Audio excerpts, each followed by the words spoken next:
Hello everyone, welcome back to my channel. Today I want to talk about why I stopped using Chinese social media.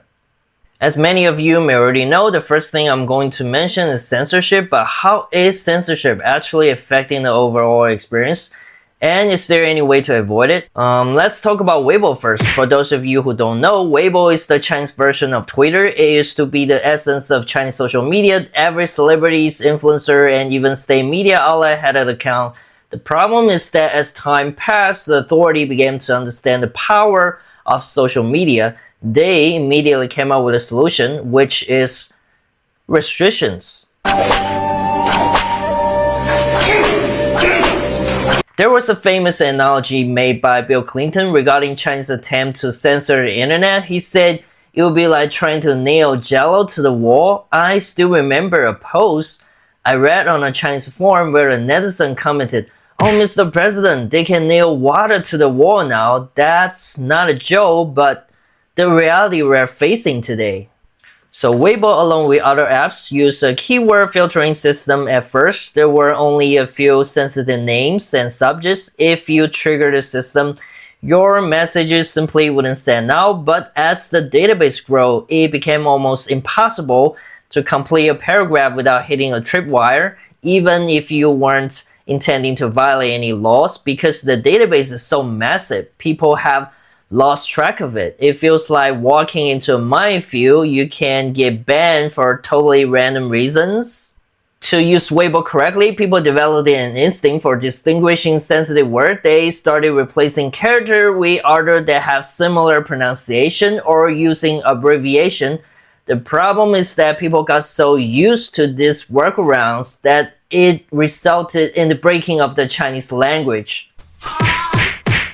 It feels like they haven't just built this database into the server, but directly into your brain. It damaged your ability to actually use the language.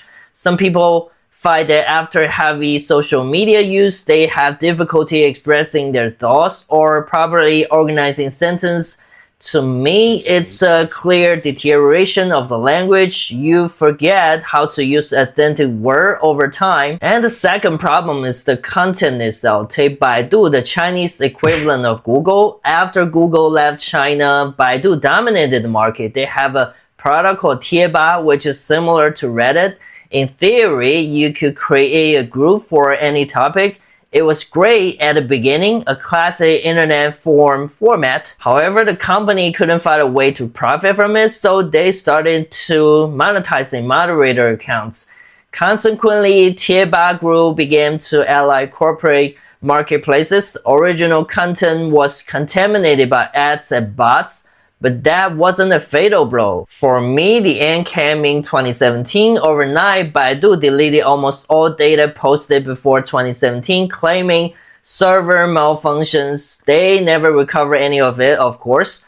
Years of human intelligence, time, and energies all gone.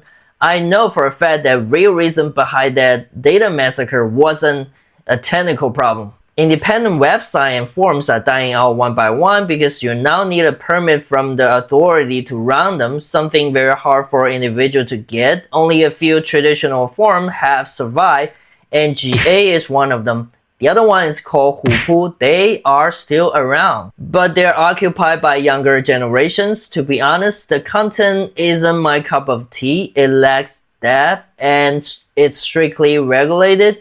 To post there, you often have to propose your topic to a moderator and wait for an examination. It's painfully slow and heavily controlled. It almost feels like the children who grew up during COVID in China, they literally couldn't understand why you wouldn't need a PCR result just to go outside. If you hate the DEI content on Western social media, these two forums, NGA and Hupu, are the polar opposite. They promotes what I like to call social Darwinism. It's a mix of arrogance and ignorance. You will likely see the most toxic content in all of the Chinese social media there. A few years ago, I got into a debate about why people shouldn't abuse dogs. I was attacked from all angles on Hupu. People call me a holy mother, call me anti-human, and use every filthy words you can imagine. Out of Everyone, only one guy DM me to show his support. Even if you disagree with the majority, you can't openly speak about it because of the sheer scale of internet violence. Then there was a 内涵段子. It was a bit like TikTok. Funny videos, skips, and memes. And its peak, it had 200 million users roughly, but in 2018, authorities shut it down for violating ethical guidelines. The real reason, in my opinion, the app had huge offline influence. Users were making friends, hanging out in real life, using car stickers, and even organizing charities. It was a potential threat, so it had to be eliminated. There is another problem. People are tired of traditional media. On the internet, you should be able to choose whatever you like. Often, independent content is of higher quality and much more nuanced than the official narrative. Take product review, for example. If you are a tech creator and you say something negative about a famous brand, I won't name names here, but we all know who they are. You could end up facing a lawsuit or even getting arrested for various reasons.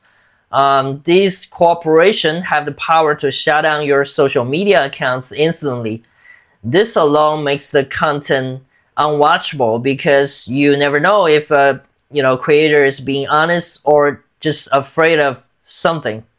So finally, there is the mandate to display user IP addresses, but it's not just that. Every social media platform now requires a cell phone number to register.